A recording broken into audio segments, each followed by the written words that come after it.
I'm going to speed through the first part because we're a little behind. Um, the first part in the series was really just about some foundational things about, with school, with school, returning in the fall. There are a lot of expectations that parents have of their children, and how we communicate these expectations, and how we increase compliance and collaboration. I wanted to start there. Like, how do we create an environment at home and a quality relationship with our child that expecting things of them, and getting good compliance and partnership, is that possibility is maximized. So that was the design of this presentation. Uh, I am John Dominguez. I am a clinical psychologist with Meridian Psychiatric Partners. So I'll start there, and we'll talk about this healthy alliance building with your child. I started with, and the way the slides that you're seeing, these are more sort of notes for me, so I don't miss talking points. Like, in and of themselves, these slides, might not, they're not like audience friendly, in that you can just, if you missed the presentation, you could get the slides and you know what was going on. These are more bullet points for me, so I don't miss the major talking points. So I'm presenting them to you, so you can at least see them, but don't feel like you need to. They weren't designed for you guys to like memorize it and take things away. So more for me. So when we talk about alliance and relationships, I know you know what alliance means, but we're talking about connection, bonding, supportiveness, helpfulness, being part of the same team, with the same goals. We often assume as parents. I have a 19-year-old sophomore at Vanderbilt and a 17-year-old high school junior in high school here, and we like to assume as parents that our kids will always see us as supportive and always wanting their best interests in mind.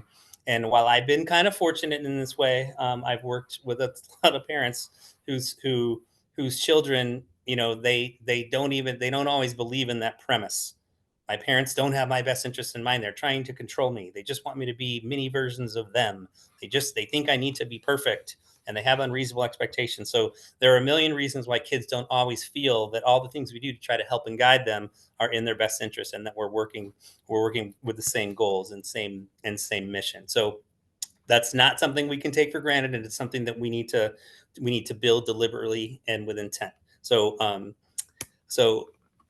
when I talk about building a healthy alliance with our kids, we're talking about a continuum of, you know, collaboration, working together, and us using whatever authority and control we have as parents, um, in a way that can be coercive. So just see that on the continuum. And what I'm going to be talking about is the value of you guys living on the end of the continuum, where cohesion and collaboration are. That's what it's characterized by. If you're on this call, you probably already know this stuff, but I'm gonna convince you even more that it's the right way to go. Hopefully, so inherent in the parent-child relationship is the hierarchy. Parents are in control. Parents are the authority figures.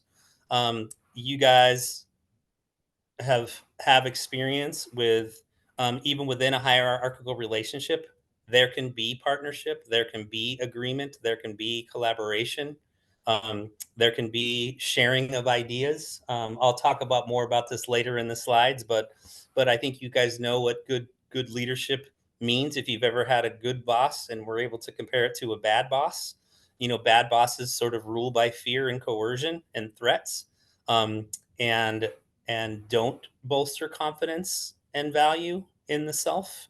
Good bosses, they know that they have a sense of authority here, and they have some power in the hierarchy, but they don't play that card. They don't play that card very much. They use their position of relative power to facilitate a collaboration in a healthy way. Those are the kind of parents we want to be. Those are the kind of bosses we want to have. And again, I'll say more about that later. But I work with so many parents and so many teachers, on this very thing. And one uh, easy example that I use with teachers, excuse me, about this collaboration, and the application to the home is obvious. But what I preach to teachers when they set up their classroom environment, um, I tell them what you don't want to do is have the kids walk in on the first day and you present them a list of, no spitting, no kicking, no biting, no interrupting, must follow directions. Like, that's the last thing that we want to do, is present, those things in a more, I'm the boss. Here's how I run my ship, and you need to, like, you need to adhere to these things. That's outside of the spirit of what I'm talking about. That's more on the coercive end of the continuum, as you guys understand. But an example of a more collaborative process in establishing a classroom culture is, I preach to teachers that on that first day, engage your kids in a large group conversation about what are important values that you have for a classroom. What are things that you want to feel like you have in a classroom? And let's start there. And that discussion leads into, kids want to feel respected. Kids want to feel valued. Kids want to feel set up for success. Like, these are the values that we can help kids, get to when we have this conversation, because that's what kids want.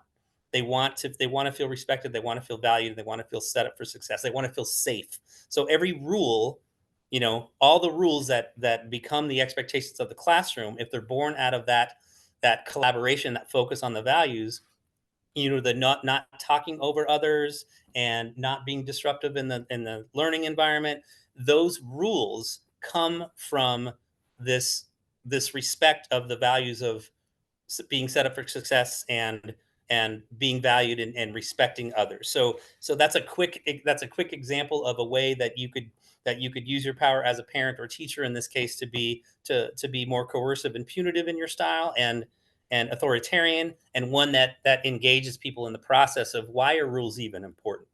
And that the thought is, and my belief strongly is that if kids are involved in that part of the process of understanding why these expectations are, they're going to embrace them, or they're going to be more consistent um, in following through with them and meeting those expectations. What There's a couple things. This is a resource that I want you guys to hold on to a little bit less. I'm just putting it in here because if you guys wanted to study it more, you could.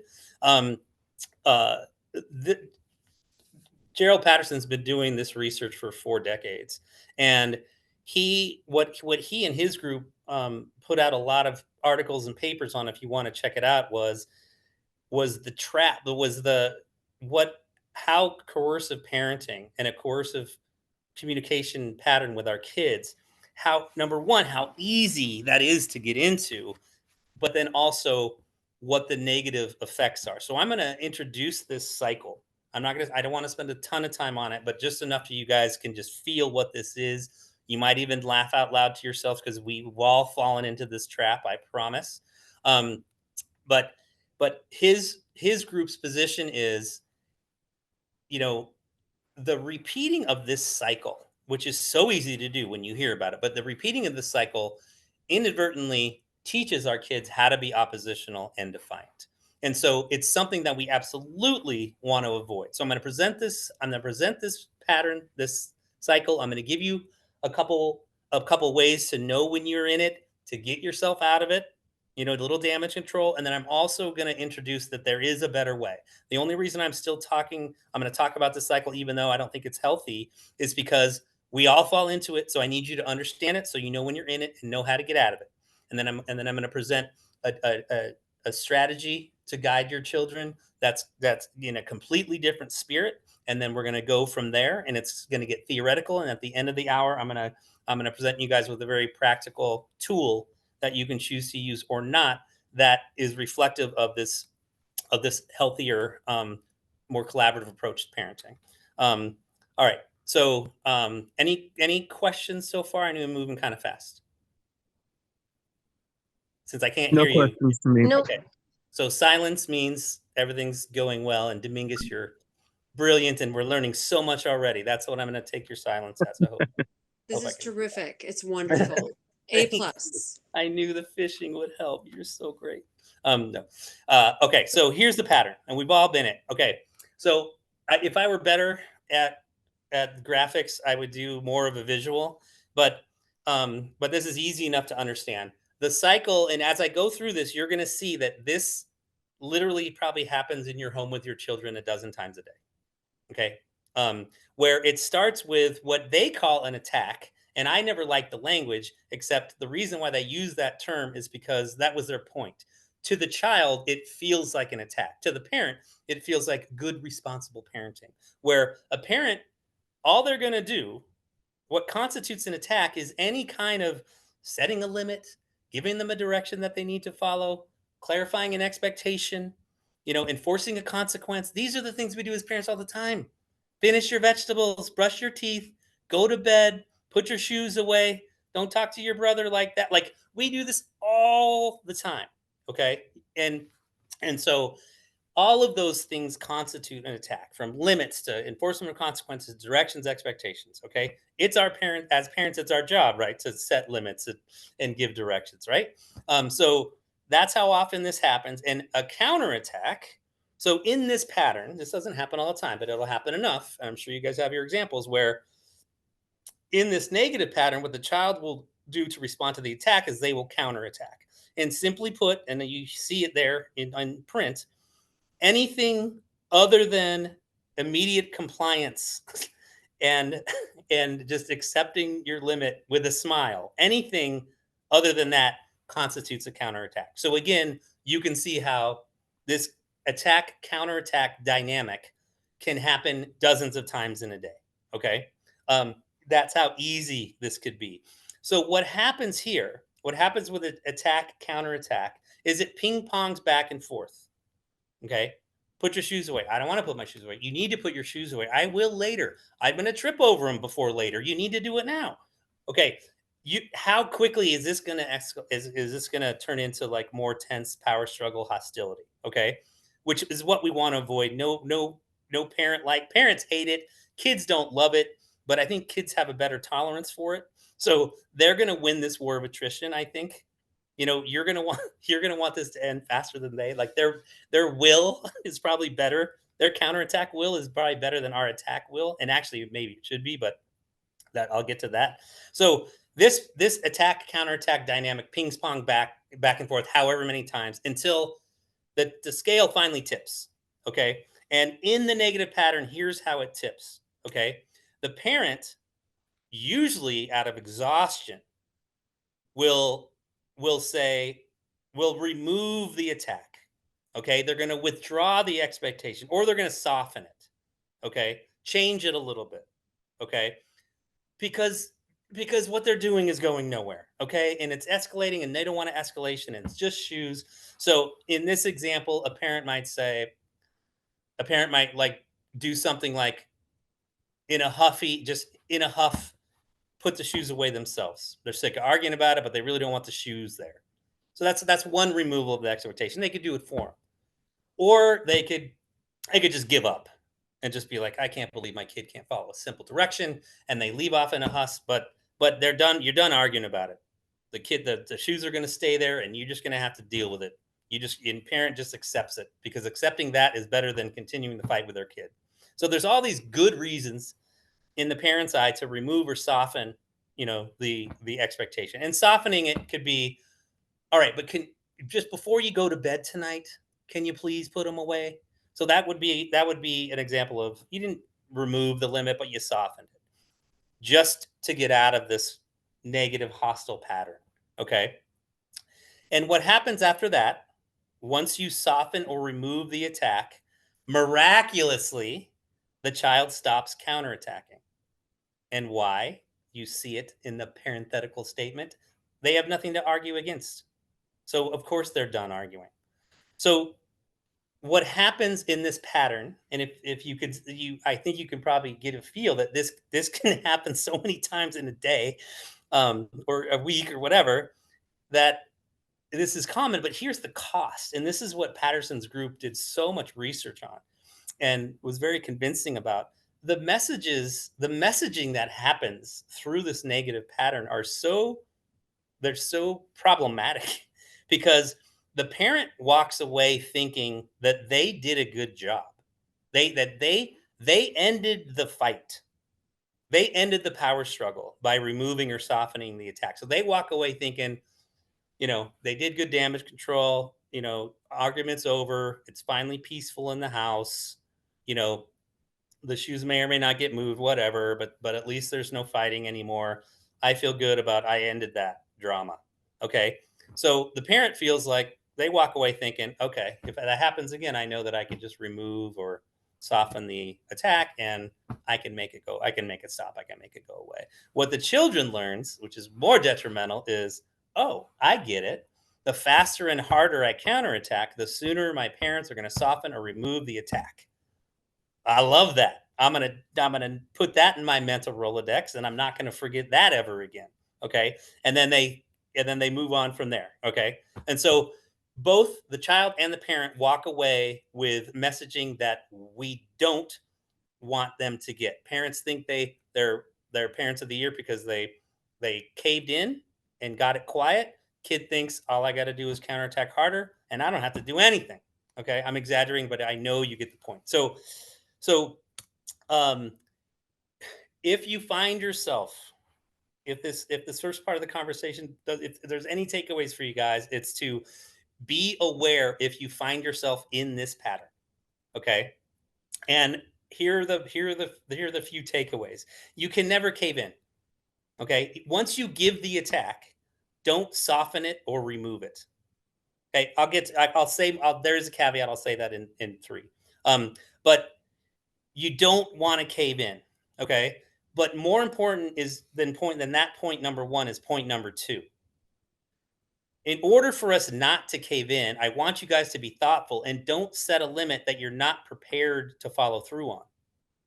The example of the shoes is kind of a good one because it there shouldn't be shoes in the middle of the hallway. People could trip on it, but it's not an egregious crime. Okay, it's not a hill you want to die on. So if you're gonna say put your shoes away, then that means that you're ready to go to battle about this shoe thing and not cave in. Okay. So choose your battles wisely, I guess is what I'm saying. Because if you set the limit and cave in, you're creating a monster. Again, I'm being dramatic, but you know what I mean. Okay. So here's your bailout if you find yourself in this. There's a safe way to get out of this. And let's stay with the example of the shoes. Let's say that you didn't really think it through. You impulsively said, please put your shoes away, even though you probably have no intention of dying on this hill. Okay. So now you find yourself ping-ponging back and forth, like you're not supposed to do because in this conversation we said you can't do this. And and the stupid presenter Dominguez said, and whatever you do, don't cave in. So now you're in the situation where I shouldn't have gotten here in the first place, but now I'm in it, and now I can't drop it. What the hell do I do? So you can adjust in the moment. It just has to be on your terms, and it has to be with this coercive parenting style in mind. You have to come from a completely different spirit of it. And in the case of the shoes, I would say in almost exactly this way, I would say to my child, you know what? I am really, really, really sorry. Why are you sorry? I'm sorry because I asked you to do something that I knew I wasn't going to sit here and argue with you about for forever. And now I'm sitting here and arguing about forever. So, what I'm going to do is say to you that I'm sorry for making such a big deal about the shoes and getting to this point. But so maybe it's my fault that I asked and expected you to do this right now in this moment, and this isn't worth arguing about. I'm just letting you know that I would like for you to put your shoes on, but put away. But I'm walking away. Okay, and this is you saying this isn't enough for me to. I still hope you put your shoes away, but I'm not going to argue that I shouldn't have. This wasn't something that I was willing to have a fight with you about. And if you do this in a respectful way, in a way where you're holding yourself accountable for kind of jumping into the power struggle a little too quickly, or not choosing your battles wisely. Um, my hope is that the kid will appreciate that you're being honest and you know and acknowledging things that you're doing, and they'll just do the right thing. Okay. So there are ways that you can get out of this power struggle on your terms by just walking them through the process of what you did and things you wish you could have done differently. Um, and just as an answer to the problem, and we're going to get to this, um, you know, about the shoes thing, I would go to my kid at some point and say, I saw your shoes sort of in the middle of the hallway, which could be kind of unsafe. What's a reasonable amount of time that I can expect you to have those shoes put away? Can I, is a half an hour reasonable? Can you make that happen? Sure, no problem. Okay, great, thank you. And then we're done. Okay. And then if what happens in 30 minutes, it could be another question, but it's going to be the same kind of thing where you're going to just work with them to see, what's a reasonable way just for you to get your shoes out of the way. I could obviously do it, but I don't know that it's my responsibility. So again, having just reciprocal, respectful, collaborative, problem-solving conversations about it is in the spirit of where I want you guys to move into. And so now I am going to present a way that is more is more adherent to the methods that I'm giving you. But I wanted to give this coercive cycle so that you could identify it when you're in it and know how to get out of it, and then hopefully shift your approach to this. This is a resource that I want you guys to have in your pocket. Some of you have heard of Ross Green. Ross Green um, is has written a lot and done a lot with the collaborative and supportive parenting. You can look up collaborative, the CPS, collaborative practice solutions. You'll get a lot of information on Ross Green, but where he's made a really positive splash into the pool of effective parenting and building alliances with your child is he's tried to get people away of just focusing on how to modify or punish behavior, shape behavior, but really understanding what's at the root of the behavior. And I know that's a very psychologist thing to say, but I'm gonna put some specifics to it, so it's actually you can apply it and understand it better.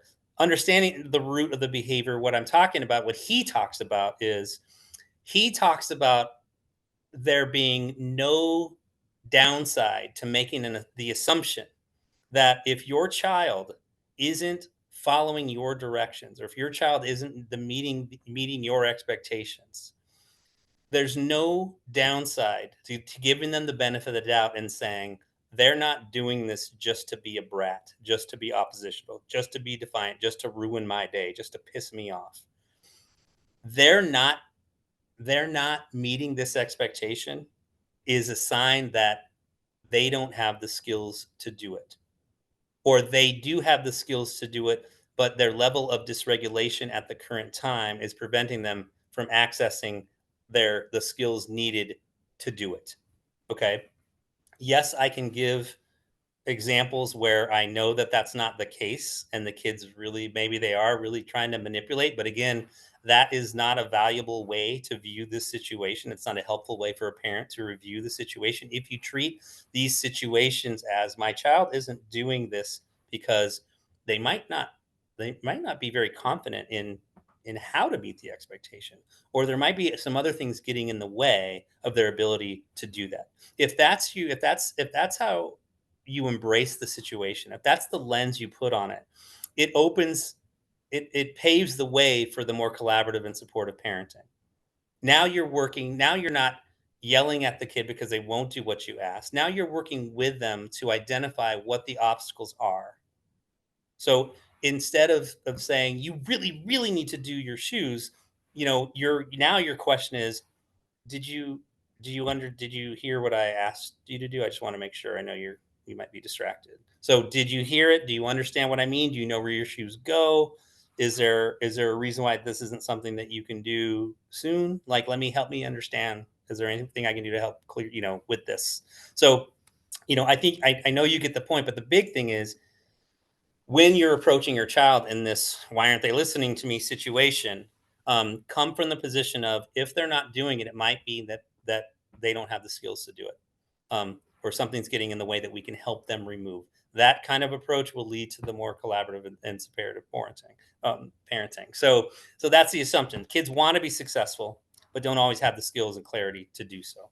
Um, all right. Any questions about that? Because that's a big piece.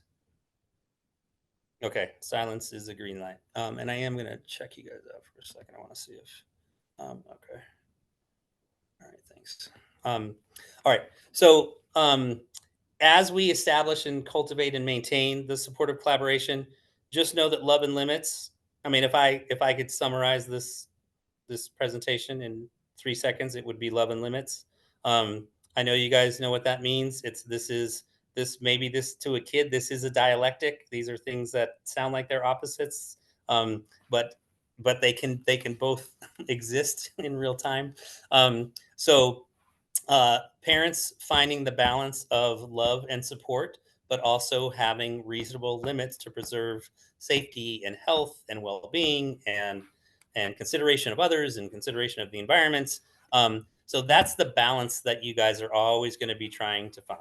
Okay, and you're trying to to deliver, to enforce and deliver limits in a loving way, in a supportive way. That's where the collaborative, that's what the collaborative problem solving, collaborative parenting comes in. So this is where I want to go back to the boss thing. Say a little bit more about, in terms of love and limits. Um, I want you guys to be the kind of parent that would be like a dream boss that you have. Okay, a dream boss would be somebody who is aware that they are the boss. Like it's not like they know their role. They take their responsibility as a leader seriously, but they're not always playing the "I'm the boss, that's why" card, and they're not always ruling by fear and ruling by force to scare people into compliance. That's the bad boss. There's a movie about horrible bosses, and that's what these guys were doing. Okay, but the good boss is somebody who doesn't have to use their power, doesn't have to play that card all the time, and they use their power to facilitate the kind of collaboration where every employee feels, again, I've said this before, safe, respected, valued, and set up for success. That's exactly how you want your parents to feel. Okay? You are loved, you are safe, you are wise. You are safe, you are loved, you are wise. Those aren't my words. That's going way back, but that's what we want for that's the messaging we want our kids to get from us. You are safe, you are loved, you are wise. Translation: you are safe, you are valued, you're respected, and you are set up for success. If you've been lucky enough to have a boss like this boss makes you want to come to work every day because you feel valued. You feel safe in the work environment. No one's trying to sabotage you, take your job, talk behind your back, um, compete with you in an unfriendly way, and no one's gonna, you know, threaten to take your job from under you. Okay, and no one is treating you in ways that are harassing or disrespectful or create tension. Like this is the kind of safety we're talking about that we want in the workplace, and you're going to cultivate in your home, feeling valued and respected. um, you want to hear what your kids have to say. You want to validate their perspective, and if you have a perspective that's different than theirs, you're still not going to judge their perspective. You're going to offer your own, and you guys are going to stay in collaborative mode and saying, given that we're looking at these things differently, like how do we want to either come to a compromise or come to agreement on how we want to do this. Again, the last card I want you to play is because I'm the mommy. That's why I'm the daddy. That's why, in fact, I never want you to play that card. Like the last card I want you to play in your deck is, I'm just so sorry that I can't bend any more on this. This really is a safety issue. I can't have you be, doing X, Y, and Z. It's just at the end of the day, it's not a safe thing to do, or it's not a respectful thing to do. I don't want that kind of disrespect in the house. Like, so when you're done negotiating, compromising, coming to agreement, like I like the spirit of that. You guys are working together, come up with something that makes sense to both of you when there's a disagreement. But when you have to pull that parent card isn't "I'm the mommy, that's why." It's I can't bend any further than this without, that would be irresponsible or unsafe parenting. And I'm sorry. And that's the line I'm drawing. I can't go any further. And kids aren't going to like to hear that, but it's a lot. It's still in that collaborative problem solving mode. It just means we're we're at an impasse, and the parent has to make the final decision on this. Um, so ideally, we this I we can't control this every time, but if you guys are thoughtful and have intent with this, I want you to set up things in your house similar to how I asked the teachers to set up their classrooms. That's why I spent a little time on that example, because I know you can't do this every time, but when you talk to your kids about expectations that you have for them in the home, and in terms of rules, you know, I want it to be in that spirit. Like, you guys, we all live in this house together. What are some things that we can all agree that are important that we all want to have in this house? And hopefully, again, you can guide this conversation to, respect, responsibility, not making it hard for other people to do what they need to do. So not being disruptive, and hopefully, there's you guys can get some mileage out of conversations about, these are important values that we have in our home. So so one of the things that I want us to all be able to agree to is, you know not name call and not talk to each other in a disrespectful way in the house. Like, there would be no reason to use harsh tones or language or verbal aggression towards each other like that. That doesn't solve problems. That exacerbates problems. So and that's how we start these expectations about, don't say mean things to your brother or sister. It comes out of this place of, everybody deserves to be respected in this house, and talking to people any other way just creates more tension that nobody really wants in the house. So you guys get what I'm saying. Like, however this works in the style and in your family, and given the dynamics of the family and the age of your kids and your personality styles, you can shape this however you want. Just hang on to the spirit of, we have rules in this house because they're based on values that we hold dear.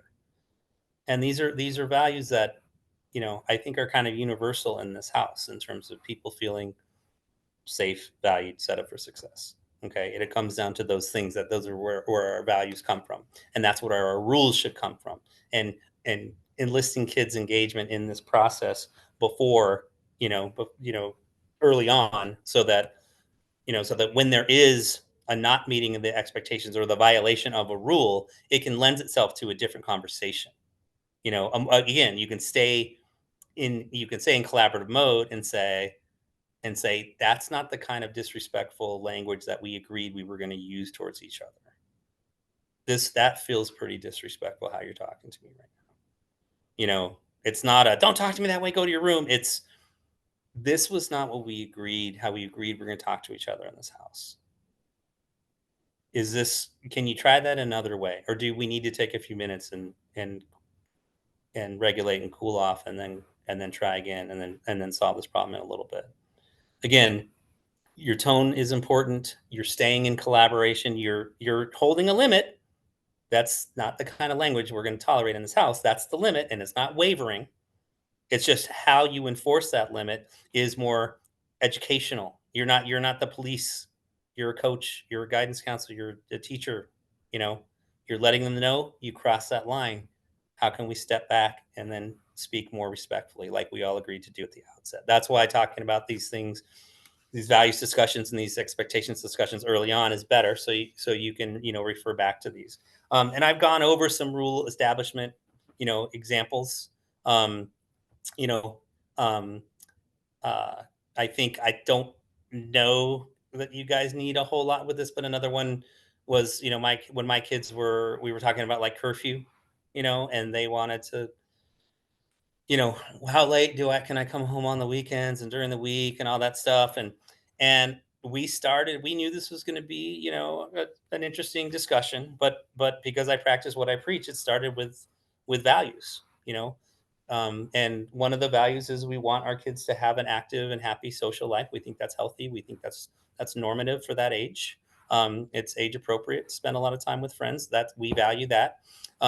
We also value our kids being safe. Okay, so if the curfew expectations were related to any kind of risk of potential threat of harm, like being at the wrong place at the wrong time, like we would certainly factor that into curfew. And and we also have values of our kids like staying out of trouble. So what the curfew is for the town was also a part of this discussion. At no point were we going to extend their curfew past what the township had, because that would open them up to potential problems with authority figures if they were caught past curfew.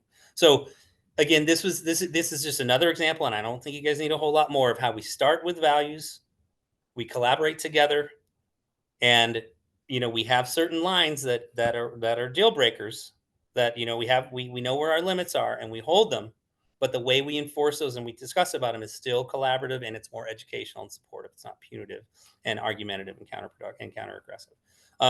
So that's how I want you guys to arrive at agreement.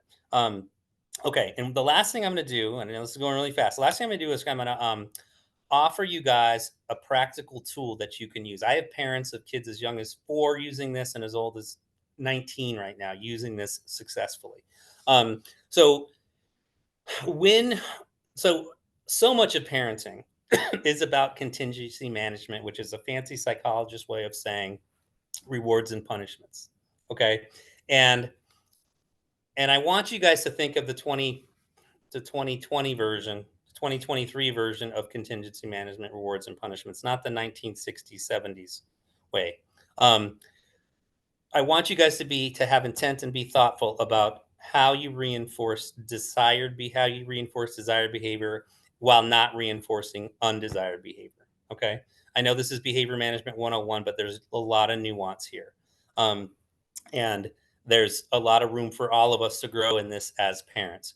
Reinforcing a desired behavior, I want you guys to be really creative with this, because if you're sincere, there's almost no limit to how much you can reinforce a desired behavior. And there's a million examples of this. I'll just give you a couple. As parents, we can easily fall into the trap of taking our kids for granted. And I've had parents say to me so many times, I'm not going to celebrate my child every time they do what they're supposed to do. They're supposed to go to school. They're supposed to do this and this. I'm not going to throw them a party and give them a badge every time they do what every kid is doing. Is that what you're telling me to do? And no and yes is my answer to that. This is how we build character with our kids. And again, I don't want to be that dad, but I also want to tell you that, just to establish a little bit of credibility here, my kids are thriving. They're happy. They're really successful. My daughter's at a full ride at Vanderbilt. Like she's thriving socially. She's thriving academically. My son is following in her footsteps. And I've practiced what I preached from the very, very, very beginning. When I see my kids, since they could hear, when they've done something that I've wanted them to do, any kind of pro-social behavior, I found creative ways to not just say, good job, buddy. Like there's that, as they're younger, that's kind of how it starts. But as they get older, the way that they can attach their self-worth to this stuff is partly by how you reinforce their desired behavior. And it's just, again, you have to be sincere about this. It has to be genuine. Kids have really good BS detectors on this. Like if you're saying it just because someone said you had to, or you think it's what a parent should say. I'm talking about really heartfelt, like, I had so much fun with you today at the park or at the running errands, because we just laughed and you were just so easy to be around and you were so helpful when I asked you to go. It was just, I just had a lot of fun with you this afternoon. I just want you to know. And then that's it, but just, it's so genuine. It's so in the moment, and what I've done with my kids, because I told you that they're kind of thriving. Again, I don't mean to throw that up, be that dad, but I've taken advantage of so many opportunities to tell them I feel so blessed. You guys work so hard at your work, and you follow through on your commitments, and you're kind to people, and your work ethic is amazing. Like, I'm so proud to be your dad. It's crazy. Like, if it's spontaneous, they can't they can't hear enough of this stuff. So when I talk about reinforcing desired behavior, I'm not talking about giving them a sticker after they brush their teeth. I'm talking this, you know what I'm talking about. I'm tearing up just talking about, because it's so meaningful to me, and they hear it and they attach their self-worth to it. The only thing you have to worry about if you're someone like me is just not to be cheesy about it. And by being cheesy about it, it's like saying these things and just standing there awkwardly, like you're waiting for them to say thank you or I love you too. Like, I'm really good at telling people, you say those things genuinely, and then you get out, then you walk away. Don't make it awkward. Just let them sit with that. Let that land on them and just let them sit with it. And you just get out of there. So there's no awkward moment after that. And um, and again, when there is a violation, when there is a rule breaking, you know, this is your opportunity to say, I saw that that you're struggling with this, or I'm seeing that you're having a hard time, like honoring sort of the values that we talked about before, about why it's important to talk to people this way, or why it's important to, like, be, follow through on your responsibilities at the house. If you don't clean the cat box, everyone has to smell crap. Like things like that. Like I thought I thought we were working together on this. Like, how can we help you, like, do the things that we kind of agreed to do? Is there any way that I can help you? Is there are there obstacles in the way that we can help remove? So even when they're not doing the desired behavior, we're not being punitive, we're being helpful, we're being solution focused, and we're being collaborative. Okay, can't say enough about this. I know you guys get what I'm talking about. And the last thing I want to do, and I wanted to do more time for this, but I need to give you guys a visual, because this is a tool that, again, I said this before, and the last slide is going to have my email on this. If you want to communicate with me by email about how to enhance this tool, because we didn't have enough time right now for you to really think through it, then I'm more than available for that, especially since there's only a handful of you guys on, not as many as I thought. So what I'm going to present right now is a tool that gives you a chance to implement something in your home that's totally consistent with everything I just said about contingency management. And on its face, what I'm going to show you is, it just looks like a sticker chart. It is a sticker chart. Okay, this isn't the brilliance of this, if there is any brilliance of this, but I want you to see this visual so that you can recreate it. What we have is a grid, 7 by 4, the 7 days of the week, and 4 target behaviors. These can be specific to kids, but I even my almost 90% of the kids that I have, I call this the success tracker. That's the lame name I gave to the tool, the success tracker. Um, I always have respect and responsibility on every single success tracker, because I mean, I think as parents, if you broke down every expectation you have, everything is just about being respectful and being responsible. And there may be some other things, but that these two things encompass all the rules that we want to make. We just want, at safety. Safety's into this too. So respect and responsibility are always part of this for me. And I'll give you an example. I'll show you in the next slide, how we do this. But school is a third behavior that I choose for most of my kids. That expectation is different for each kid. For some kids, they have trouble with homework, so their school expectations are around, you know, um, doing homework, meeting homework expectations. If that's a target behavior, I work with a lot of kids who have school avoidance, so getting to school on time is something that we're tracking. Um, and emotion management is a common fourth one. The fourth one is always specific to a kid. Emotion management, I just use this as one example. It's a common one because I do have a lot of kids who they express their depression and anxiety in ways that are unhealthy, and we're helping them build skills to do it more safely. A lot of my depressed kids respond really irritable in the home and can be really short and be kind of nasty, or they can shut down completely. Which is also not healthy. And there are other ways that kids respond to their emotions: anger management, frustration tolerance, in ways that are that are disruptive to the home and otherwise, compromise the values that you set for the home. But this fourth one, you make it specific to your kid. These 4 behaviors, and 4 is not a magic number. I just think more than 4 is a little too much, and I think 3 might not be enough to capture a wide enough range of behavior. So I've always locked in on 4, but that's not etched in stone. You guys can do 3 or 5 if you want. Um, with that last one being more specific to your biggest presenting problem for your child. And this is an example of, so when I give this tool to parents, I have, the template which you guys can recreate. It's that easy. You just need 4 behaviors. You know that the 7 days of the week, presumably, I gave you at least 2 of the 4 behaviors, maybe even 3. So I know you guys can recreate the chart, or I can give you one if you want to reach out through email. But attached to this document, and attached to the template, and a lot of people have it posted on, um you know I should have said this before. This tool is for parents. It's supposed to help kids, but it's for parents. So if you have a kid who doesn't want to participate in this, it doesn't matter. I want them to be involved, but this is a tool for parents, a tool for parents to be objective and and and smart in the way that you manage your contingencies. Okay. This is a tool to help you do that. And it helps you not overreact too much to problems, and identify when there's an opportunity for you to reinforce, you know, positive behavior in an authentic way. So attached to the chart are specific bullet points about what like respect means. And you know what respect means. It's like tone and volume, treating respecting people's space, respecting people's property, responsibility. This comes down to like daily chores, expectations, clean up after yourself. Other things that you have, other age appropriate things that you have that your children do to help out around the house.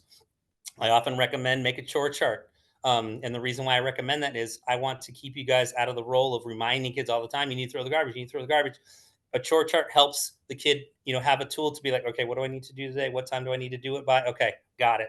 And it takes you out of that role of the nagger. Okay. So it's very important to have these bullet points of what's expected in each behavioral domain posted and bullet pointed, for the kid to understand if they're interested in understanding.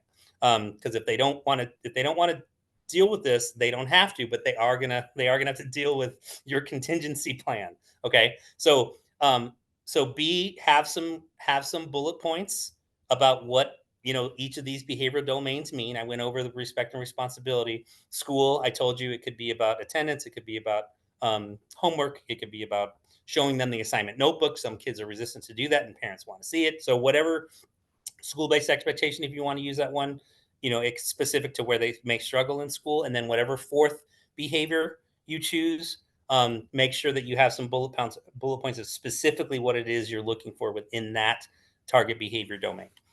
Okay, so that you know we need this part because this helps this.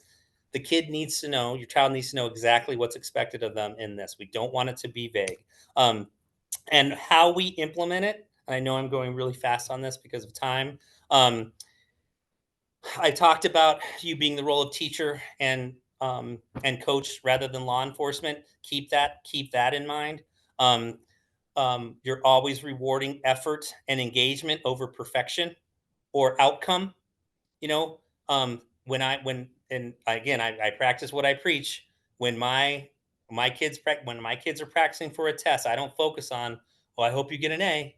I'm all I say is, I'm so proud of you. For the hard work you're putting into this.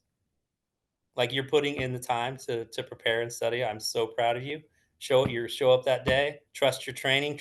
Trust your practice. Trust your homework. Trust your prep, and let the chips fall where they may. Oftentimes parents overreact to outcome, um, and that's not advisable. We want to teach the work ethic. We want to teach the things that are in our control. Um, so again, rewarding effort and engagement over perfection. Always embrace the teamwork, and utilize their inability. They're falling short of meeting expectations. I want you guys to always think of these as great teaching moments and learning opportunities. I see that you're struggling with this this target behavior that we discuss. Is there anything that's getting in the way that you can see that we can help you remove, or is there anything we can do differently to support you or remind you, be helpful in any way? That's your approach. And finally, How we use it, this is the part where you guys can be creative with, because I have a quantitative structure, because you have 4 data points each day, because you can quantify all this stuff, you can use this tracker however you want. The most common usage is if a child gets all four, meets all four expectations in a day, they have access to all their privileges. Okay, their screens and all that stuff. I know that they think that screens are entitlements, not privileges, but you can remind them that those are privileges, and but they are privileges that are allowed for kids who are showing that they can be respectful, responsible. They're handling their school business, and they're working on other important skills as well. If you're doing these things, and you're then number one, you're bettering yourself. You're making our life easier. Have access to your screens. I've had parents tie these into to weekly incentives, like um, like like a, their favorite DoorDash meal on Saturday night, sleepovers, allowance. I have parents who tie in every data point of the week to a specific allowance amount, 50 cents or a dollar, depending on the age of the kid.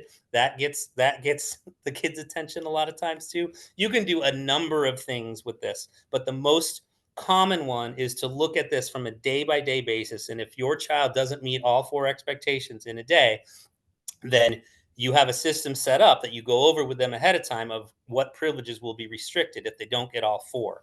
And I know 4 out of 4 sounds like perfect, but my last point of this, and I can, again, I can communicate with anyone else who wants to know more about this through email, is 4 out of 4 actually is not perfection, because if your child is struggling with any one of those 4 behaviors on a daily basis, and you're looking at it, you're not saying to them, "Oh, that's a zero. You're definitely going to get a zero for that tonight."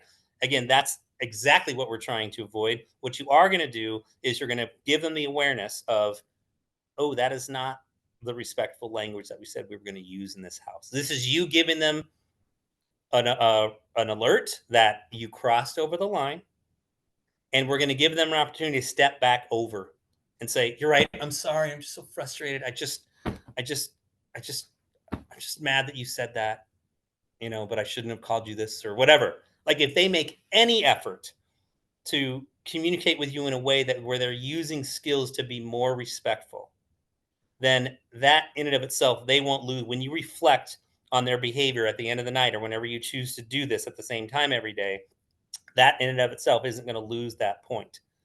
If with your reminder and with your prompting, they make a better effort, then you're gonna reward that. Okay. So again, there's a lot more I wanted to say about this, but the other thing you can take down here is my um, uh, email.